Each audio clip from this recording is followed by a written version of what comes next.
సీరియల్లో సినిమాలో నటించాలనుకుంటున్నారా? అయితే వెంటనే మా యాక్టింగ్ స్కూల్లో జాయిన్ అవ్వండి. హాయ్ హలో నమస్తే welcome back to Suman TV. ప్రస్తుతం మనతో పాటు ఉన్నారు motivational speaker, family counsellor, public speaker Rajani Rama గారు. నమస్తే మ్యామ్. నమస్తే నవీన్. మేము ఒక వీడియోలో మనము సందీప్ ఘోష్ ప్రిజన్లో లైఫ్ ఎలా ఉంది అని మాట్లాడాం కదా.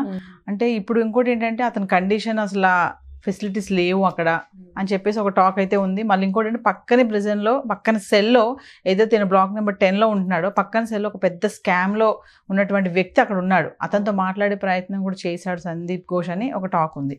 ఓవరాల్ ఏం చెప్తారు దీని మీద? ప్రయత్నం అనేది మానరు వీళ్ళు. ఏదైనా హోల్ దొరుకుతుందా మనకు మెసేజ్ పాస్ చేయడానికి. ఎందుకంటే ఆ పక్కన అరెస్ట్ అయిన అతను కూడా చాలా పెద్ద స్కామ్లో ఇరుక్కుని వాళ్ళని కూడా ఈ ఇంట్రాగేషన్స్ అవన్నీ ఇన్వెస్టిగేషన్స్ జరుపుతున్నారు. లేకపోతే అంత పెద్ద నేరస్తుల్ని అక్కడ పెడతారు కదా. అది కాబట్టి ఇతని పక్కన నైబర్ ఎవరయ్యా అంటే అతను. ఇప్పుడు అతనితో కూడా ఇతను మాట్లాడటానికి ట్రై చేశాడంట. మరి ఏదో ఒక విధంగా తను ఇన్ఫర్మేషన్ బయటదే ఉన్న అతని ద్వారా అతని కోసం వచ్చే వాళ్ళ ద్వారా ఏదైనా ఇన్ఫర్మేషన్ తెప్పించుకోవచ్చానో, లేకపోతే తన ఇక్కడి నుంచి ఏదైనా ఇన్ఫర్మేషన్ పాస్ చేయాలా. దొంగకి దొంగ ఫ్రెండ్ కదా. దొంగలు ఇద్దరు పెద్ద దొంగలే. వాడు కలకత్తా దొంగే, వాడు ఇంకో రకం. సరే అది ఆ ప్రయత్నాలు కూడా చేశాడు. కానీ ఎక్కడా కూడా మాట్లాడనివ్వకుండా ఇతనికి 24 గంటలు కూడా ఒక ఇద్దరైతే ఎప్పుడు సెక్యూరిటీ ఉంటున్నారు. తర్వాత ఇంకొక అతన్ని స్పెషల్గా నియమించారంట తన మీదనే ఫోకస్. అది సీసీ కెమెరాస్ కూడా పెట్టి ఇతని యొక్క మూమెంట్స్ కనిపెట్టడానికి, ఈ సీసీ కెమెరాస్ మానిటర్ చేయడానికి కూడా ఒక రూమ్ కూడా ఏర్పాటు చేశారు. అంటే కేవలం ఇతని కదలికలను మాత్రమే మానిటర్ చేయడానికి అక్కడ సీసీ కెమెరాస్ రూమ్ ఉంటుంది, ఒకటి కంట్రోల్ రూమ్. అక్కడ నుంచి కంట్రోల్ అది మొత్తం మానిటర్ చేస్తున్నారు ఇతంది. ఇంకా 24 గంటలు కూడా అతని మీద ఒక నిఘా అన్నమాట, అబ్జర్వేషన్. ఇప్పుడు ఈ సెంట్రల్ ఇండస్ట్రియల్ సెక్యూరిటీ ఫోర్స్ అని చెప్పి సెంట్రల్ గవర్నమెంట్ కింద ఒక పారామిలిటరీ ఫోర్సెస్ అనమాట. అవి దేశవ్యాప్తంగా కూడా ఇంకా ఇంటర్నేషనల్ లెవెల్లో కూడా ఎంబసీస్లో వాటిల్లో కూడా ఈ వీళ్ళని తీసుకోవడం అనేది జరుగుతుంది. స్టాఫ్గా అపాయింట్ చేసుకుంటున్నారు. అంటే వీళ్ళు అంత బాగా పాపులర్ అయినటువంటి ఒక పారామిలిటరీ ఫోర్స్ అనమాట. Equal to army, CRPF, BSF, police కంటే కూడా ఇంకా పవర్ఫుల్ అని చెప్తాను నేనైతే. అదేంటంటే అది అవసరాన్ని బట్టి కాదు. ఇప్పుడు ఏ ఎలక్షన్స్ జరిగినా కూడా ఏదైనా ఒక ప్రకృతి విపత్తులు జరుగుతాయి కదా, అలాంటప్పుడు కానీ ఎలక్షన్ డ్యూటీస్లో కానీ వీళ్ళు కూడా బోర్డర్ వాళ్ళతో సమానంగా, ఆర్మీ వాళ్ళతో సమానంగా వీళ్ళు కూడా ప్రాణాలకి తెగించి ఫ్యామిలీస్ని వదిలిపెట్టి నెలల్లో అవుట్ ఆఫ్ స్టేషన్ డ్యూటీస్కి వెళ్తూ ఉంటారు. అక్కడంతా రిమోట్ ఏరియాలో కూడా వీళ్ళు డ్యూటీలు చేయవలసిన అవసరం వస్తుంది. కమ్యూనికేషన్స్ కూడా ఉండవు వీళ్ళకి. ఎంతోమంది ఆన్ డ్యూటీ ప్రమాదాల్లో చనిపోయిన వాళ్ళు కూడా ఉన్నారు ఆ జవాన్లు. అటువంటి సెక్యూరిటీని వీళ్ళు ఇప్పుడు నియమించారు ఈ ఆర్జీ కర్ హాస్పిటల్ దగ్గర అనమాట. అటువంటి వాళ్ళకి కూడా పాపం వీళ్ళు ఫెసిలిటీస్ ఇవ్వటం లేదు. వాళ్ళకి కావాల్సినటువంటి వస్తువులు కానీ ఫెసిలిటీ కానీ ఇవ్వటం లేదు. ఈవెన్ సిబిఐ వాళ్ళకి కూడా సరైన ఫెసిలిటీస్ లేవని చెప్తున్నారు. వీళ్ళకి ఫెసిలిటీస్ ఇవ్వాల్సిన అవసరం ఎంతైనా కూడా గవర్నమెంట్కి ఉందని చెప్పి సుప్రీంకోర్టు కూడా రికమెండ్ చేయడం జరిగింది. అయితే అంత పవర్ఫుల్ ఫోర్స్ని దింపారు ఇక్కడ. వాళ్ళ పనే సెక్యూర్ చేయటం. వాళ్ళ కళ్ళు కెమెరాస్ లాగా పనిచేస్తాయి. 24 hours డే అండ్ నైట్ వాళ్ళు డ్యూటీస్ చేస్తారు. మరి ఇతని దగ్గర కూడా వాళ్ళనే నియమించారని మనం అనుకుందాం. ఎందుకంటే ఇప్పుడు పోలీస్ శాఖను అంతటినీ కూడా పక్కగా పెట్టారు కదా. మేబీ జైల్లో ఉన్న పోలీస్ వాళ్ళని ఏమన్నా ఉంచారో మనకు ఆ ఇన్ఫర్మేషన్ రాలేదు. మేబీ నేను అనుకోవడం ఏంటంటే అక్కడ కూడా వీళ్ళని నియమిస్తే బాగుంటుంది. మేబీ నియమించి ఉంటారు కాబట్టి, సెక్యూరిటీ అని అన్నారు కాబట్టి వీళ్ళని నియమించి ఉంటారని నేను అనుకుంటున్నాను. వీళ్ళని నియమిస్తే కనుక చాలా బాగుంటుంది. వాడు అడుగు కదిపినా కదపడానికి లేదు. వాడు బాత్రూమ్కి వెళ్ళాలని అతను తీసుకెళ్ళాలి. కామన్ బాత్రూమ్స్, అతనికి ఏమి అటాచ్డ్ బాత్రూమ్ లేదు.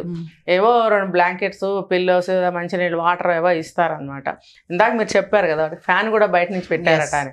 అంటే ఏ దారి లేకపోతే సూసైడ్ అటెంప్ట్ చేసేస్తారు. ఇప్పుడు వాళ్ళకి ఇది అర్థం కాదు. ఎలా అయినా నేను చనిపోయాను, నేను సూసైడ్ చేసుకుని చనిపోయానంటే కూడా అది ఒక నింద మోసుకుంటూ వెళ్ళిపోవడమే కదా. అలాంటప్పుడు నిజం చెప్తే కూడా చావే వస్తుంది, నిజం చెప్పకపోయినా కూడా చావే వస్తుంది. కానీ నిజం చెప్పడానికి మాత్రం వీళ్ళు అంగీకరించారు. ఇంకా చెప్పాల్సి వస్తే వీళ్ళు కరడుగట్టిన నేరస్తులనే చెప్పుకోవాలి. వీళ్ళు కూడా సైనైడ్ కూడా మెయింటైన్ చేస్తారు. అది టక్కని ఎవరో చూడకుండా వేసేసుకుంటారు. కానీ ఇతను మరి వాళ్ళ కస్టడీలో ఉన్నాడు కాబట్టి అటువంటి అరేంజ్మెంట్స్ లేవని అనుకుందాము. అయితే బాత్రూమ్కి వెళ్ళాలన్నా, నీళ్లు తాగాలన్నా ఒక సెక్యూరిటీ వెంట వెళ్తాడు. ఎటువంటి సెక్యూరిటీ అంటే నేను చెప్పాను కదా, డే అండ్ నైట్ పులి కళ్ళతోటి కాపలా కాసే ఫోర్స్ అది. CISF, central industrial security force. దీనికి మించిన ఫోర్స్ ఇప్పుడు చాలా డిమాండ్గా ఉంది మన ఇండియాలో.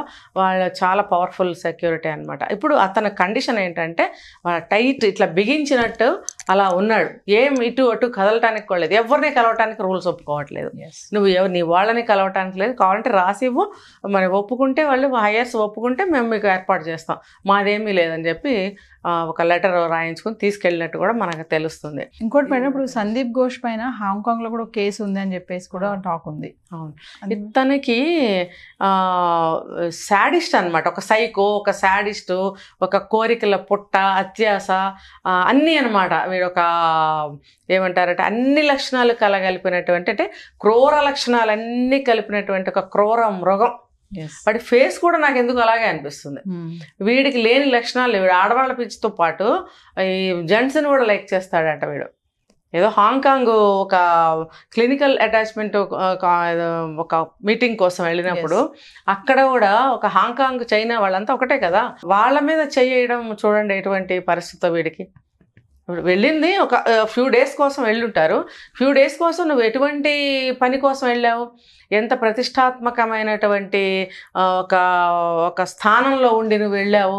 నీ మీద ఎంత వాళ్ళకి నమ్మకము, గౌరవం ఉంటే నిన్ను ఆ కాన్ఫరెన్స్కి, ఆ మీటింగ్కి పిలుస్తారు. అందరినీ పిలిచేస్తారా? పిలవరు కదా. ఒక స్పెసిఫిక్గా పెద్ద పెద్ద వాళ్ళని పిలుస్తారు. పిలిచినప్పుడు ఆఫ్టర్ ఆల్ ఒక నర్స్ బాయ్ మీద అతను అలా చేయడం అనేది, ఒక ప్రైవేట్ పార్ట్స్ మీద చేయి వేశాడని, ఇది ఎలా ఉంది నీకు ఈ టచ్ అని అడగడము, అదేమని అడిగితే బై మిస్టేక్ ఏదో చేయబడింది అనడము. ఇతని మీద అక్కడ FIR కూడా ఫైల్ చేశారు. కోర్టుకు వెళ్ళింది. తర్వాత నానా తంగరాపులు పడి బెయిల్ తీసుకున్నాడు, వచ్చాడంటే వీడి ఎటువైపు నుంచి చూసుకున్నా కూడా వీడి చరిత్ర హీనమైందనమాట. హీన చరిత్ర వీడిది. ఒక్కటి కూడా మంచి పేజీ లేదు వీడి చరిత్రలో. అంటే మనకి తెలీదు, ఇప్పుడిప్పుడు ఈ కేసుతోటి వీడు బయటపడుతున్నాడు. ఇంకా ఎన్నో ఉండుంటాయి, చాలా ఉండుంటాయి. ఇప్పుడు మన దేశం పరువు పోగొట్టాడు కదా అక్కడికి వెళ్ళి. అక్కడ కూడా చెడ్డ పేరు తెచ్చుకున్నాడు వీడు. అక్కడ వీడికి ఎంత పరువు మిగిలి ఉంటుంది. అది వేరే కంట్రీ కాబట్టి ఏమన్నా నిజంగానే బై మిస్టేక్ అని చెప్పాడు కాబట్టి పోనీలేని వదిలేశారు.